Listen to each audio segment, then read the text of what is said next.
this computer, and away we go. Okay, so this is week 5, and this is one of my favorite courses that I teach because I really love computers and I love doing what I do, and love sharing what I have to share. So for our assignment today, I don't know if you've looked over week 5, but you have an assignment where you actually download a Word doc.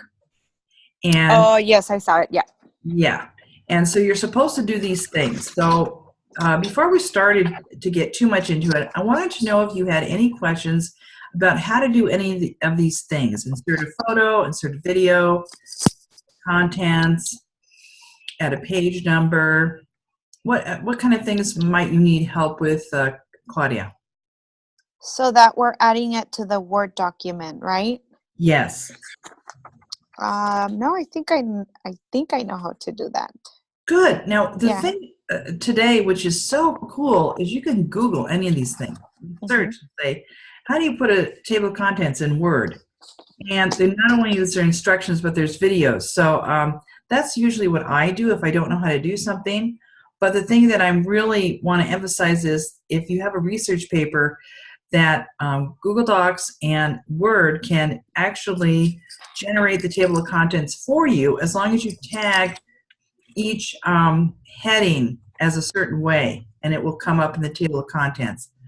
Then if you change page numbers, like if, for example, you're doing a research paper on dogs, and one says Labrador Retriever, and one says Poodle, and one says whatever, and maybe the page for Poodle, got pushed back a couple pages. Well, the table of contents automatically changes your page numbers with the contents. I just thought was fascinating.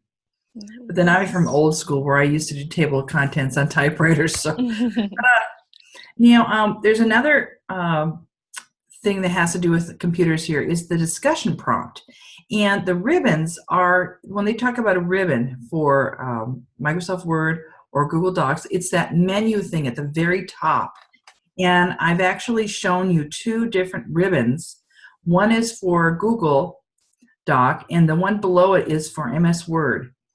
And did you have any questions about any of the ribbon icons or what they do or any of that, Claudia? Yeah, I've never heard of that. Okay, yes, these are ribbons. And Which ones? well, this one right here, you see where it says CIS 125? This entire, I've actually done a Oh, I screenshot see. of Okay. just the top of the Google Docs, so you can see what that's actually called, the ribbon. Okay, And then Word has a ribbon as well. Now, the nice thing about Word is that when you click any of those top menus that say Home, Insert, Design, Page Layout, References, a different menu comes up at the top. And so you have a whole nother slew of choices. Whereas in Google Docs, when you click one of the headings, like Format, for example, you don't get a new ribbon, you just get a pull-down menu that gives you choices. So that's mainly the difference. But like I said before, if you have any trouble finding things, you can always, Google search it. But I will say it's more difficult to find things in MS Word ribbon than it is in Google. And then we have homonyms. Homonyms are 2 words that sound the same that are spelled differently. And it's really hard when you go through spell check. It's not going to catch those things, and so you're going to have to find those things. So here it is. The assignment is to download a Word file and then fix the mistakes in the file, and go by the Purdue format for APA and do all those things. Now, one of the things that is easily done in MS Word, but not so much in Google Docs, is number 6. It says, apply a watermark to the page that reads proofed. It takes several steps, but it can be done. So if you don't, if you decide to do this all with Google Docs instead of Word, it's a complicated thing, and if you need my help, just let me know. Okay, and let's go to the next thing.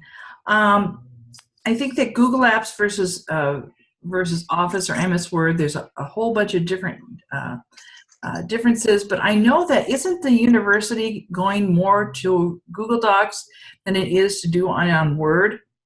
Right, yes. And I found that more and more businesses are doing that. Now, schools have been doing that for several years, but it's really interesting, and I think one of it is the cost. The cost factor is it's much cheaper to do Google Apps or Google Suite versus the Office Suite. And here's some similarities. Some of these things, let's see, it says features that Google Docs does and that Microsoft doesn't. The main thing is the collaboration. I think that's really important when you have, like I'm doing some course development, and it's so nice to collaborate with everybody who's involved in that, so they can do the changes, real time, which is great. Did you have any questions about comparing Google Docs and MS Word with this? No. Okay, great. Okay, now let me give you some tips. Now, some of these tips you might have known, but maybe you didn't. Did you know you can triple click anywhere within a paragraph to select the entire paragraph in Word? Click, click, click, and it selects the entire paragraph. Same thing in Google Docs. If you want to select just one word, you can click the word twice, and it selects just that word, which is nice. The second one I wanted to bring out is you can select some text in Word and press Shift F3 to quickly change the case from uppercase to lowercase. Okay. How many times have you done a heading or something? You said, oh, I should have put that all in uppercase. And you backspace and you retype it with the caps lock on. But this is an easy way to do that. You can double click anywhere in a Word document and you can start typing, which is kind of cool. So you don't really have to get a text box and put it there and then put stuff in it and so on and so forth, like you do in Google. Okay, here is a zoom up of ribbon icons. And the first time I taught this, I tried to demonstrate this during a webinar, but you can't see it unless you see screenshots. So anyway, some of the things I wanted to bring out were, if you noticed, see the word font, and there's a little tiny box to the right of the word font, and it says Dialog Box Launcher. Did you know that you can click that little box and more selections come up underneath it? See what I'm talking about, the Dialog Box Launcher? Okay. Click that little box, and then a whole bunch of more selections come up. Same with the paragraph box. There's a little tiny square at the very bottom right-hand corner. You click that, and a whole bunch of selections come up. Same with style. So you have to kind of watch those little tiny things that open up more menus for you in Word. Nice. I thought that was kind of neat. Yeah. Also, they have it's the clipboard has the same thing, and then they're showing you a show gallery. There's a little tiny like bar thing, and if you click that, some more things come down. So there's a lot of little hidden things in Word in the ribbon. I just want to bring you attention to that. Then I will post these slides. Actually, these slides are already posted on the Module 5. So you can click these and get a whole bunch of different quick start guides and keyboard shortcuts. I use keyboard shortcuts all the time because it's just quicker, you know. Here's some Google Doc tips for you. Did you know that you can actually go to this site, and I think I put it, no, I didn't put the website for this, but if you just Google the Google Learning Center, this comes up, and you've got tutorials on just about everything that you'd want to know about.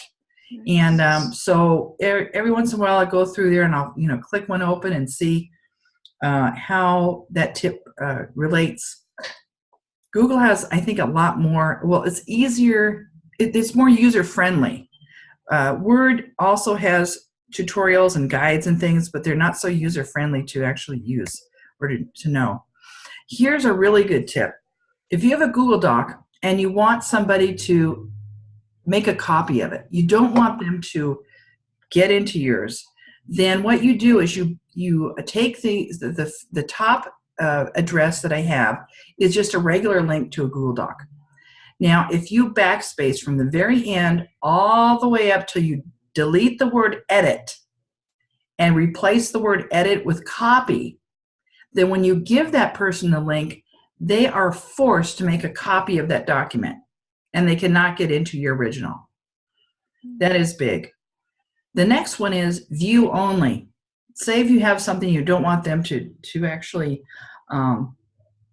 do anything into or have a copy, you just want them to see it, then you do the same thing to the original URL address. Is you backspace from where you see where it says 345, you backspace all the way, delete the word edit, and replace it with the word view. Yeah, did you know that before? Yes, I've used that before. Okay, good. It's good to review that so that you can do that. Then here are some shortcuts, keyboard shortcuts for Google Docs, and these are the basic ones. Control C, Control X, Control V, paste without formatting, undo, redo. The Control Z is so, I don't know if you know about Control Z, but isn't it a lifesaver? Yes. Deleted a couple paragraphs by just putting your elbow somewhere or something, So those are really good, and there's tons and tons of shortcuts that you can actually use. So anyway, let's go on to. I wanted to follow up with a few things from last week that I didn't go over, and incognito mode in Chrome, tracking on the internet, browser security, email security. The first thing I wanted to let you know is when you're in a Chrome browser, you see those three dots. If you click them, they're on the top right-hand side. You can go down to where it says New Incognito Window. You see that on the slide? Mm-hmm. When you click that, it opens a new window, but it doesn't know it's you. So there's a couple different reasons why you'd want to do this. Number one, if you want to browse and you want to make sure nobody's tracking you. But another thing you can do is you can open an account, like an email account from Google in the real Google window, and then you can open up New Incognito Window and open up a different Google account in the Incognito window, and they won't cancel each other out. So that's really a good use for that. I wanted to go over settings a little bit, the Chrome settings, and how you can actually go into, there was two things here, content settings.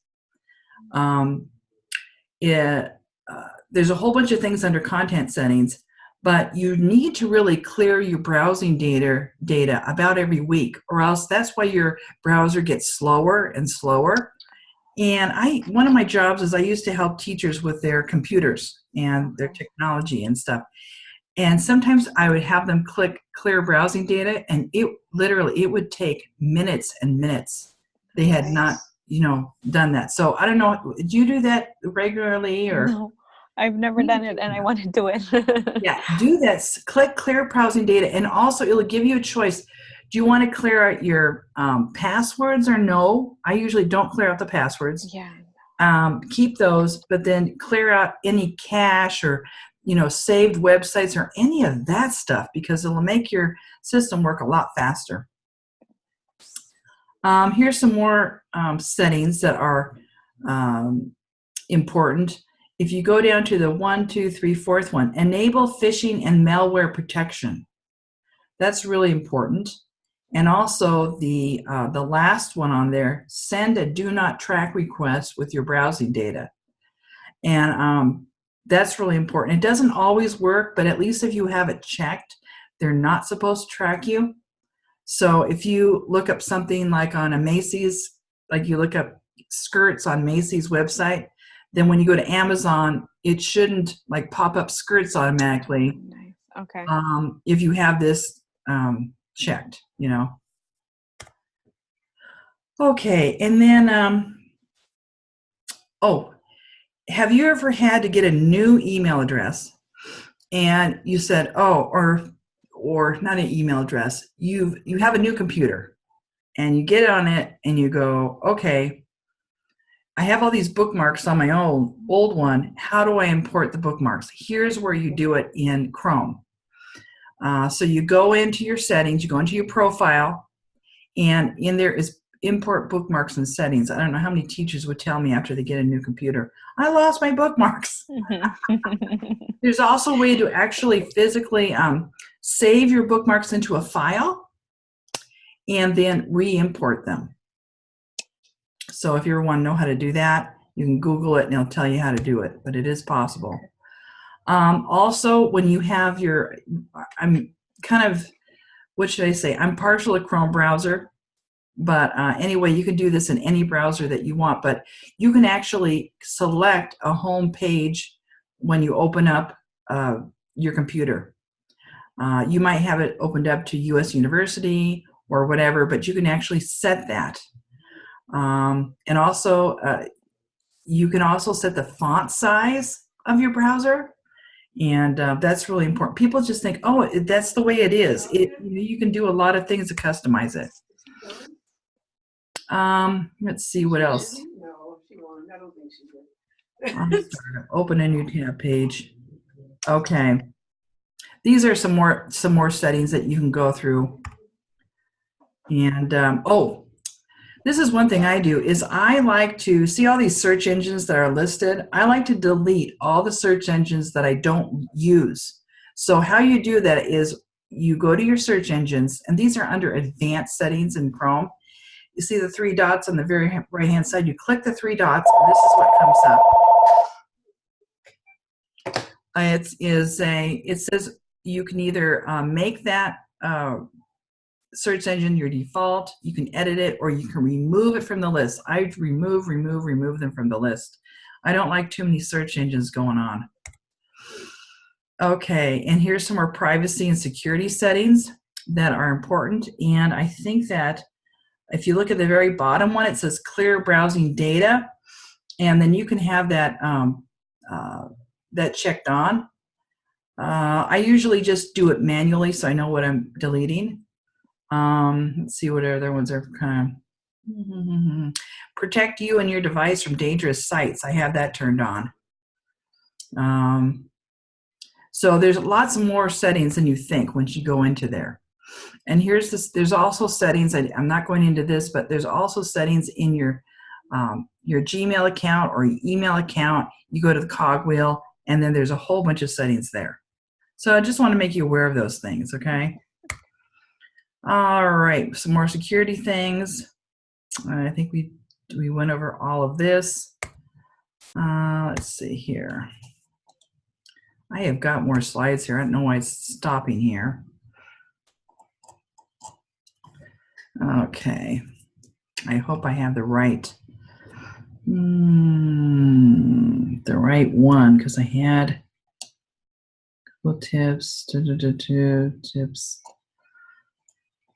Oh, maybe that's all I have for tonight. I went through everything so quickly. I'm telling you, that was pretty good. All right, let me stop the share here. Okay, so then I was looking through the next week, and the next week we're going to go into presentations like Google Slides, and also PowerPoint presentations. Do you do some of those, Claudia? Yes, I've done them before. Good. Yeah. So since you've done them, I'll kind of gear next week towards more advanced features, if you'd like. Okay. There's a lot of things you can do with PowerPoint presentations. You can actually make them into like a what was I going to say? You can make them into quizzes, and you can make them, well, if you click this, then this happens, and it's really amazing all the things that you can do with PowerPoint. But nowadays I like to do Google Slides more often. However, I will admit that MS PowerPoint has tons more features than Google Slides does. And so it's really amazing all the things that it can do. Well, are there any questions I can answer for you, Claudia, specifically about the topic that we've gone over, about Microsoft Word, Google, those types of things? No, everything was clear. Thank you. Okay, good. One thing I'll let you know is that because your university does use Google, the IT person at your location has a direct phone number to Google. So if you ever get stuck or if you ever lose anything, for example, I've had teachers that would make up a Google site, like a website, and for some reason something happened and the whole thing disappeared. You can retrieve that back by calling the Google company. Your IT person will call and say, this got lost, can you retrieve it? Every time I've tried to do that, Google has been able to retrieve it. Oh, awesome. So that's good to know that there's somebody on site that has the access to that. Now, they don't give the phone numbers to regular people like us because we'd be calling too often. Right. But they do give it to one person at each institution. And I used to be that person at the last high school I worked at. And it was really I was really quite amazed at what they can do, that they don't advertise that they can do. They can retrieve emails and Google Docs and all kinds of things if you just call them and give them the information, and they're able to do some of those things. So that might, help you in your your profession. If you hear somebody say, oh, we deleted that course description and it wasn't a Google Doc, and so it is possible. There's a time limit. I think they prefer 30 days, but they really can do 3 months. So, that's pretty good to know. Okay. Anything else I can help you with before we kind of wrap up for tonight? No, thank you. Okay. I'll email you if anything. Okay, you're very welcome. I'm going to stop Thank the you. recording now.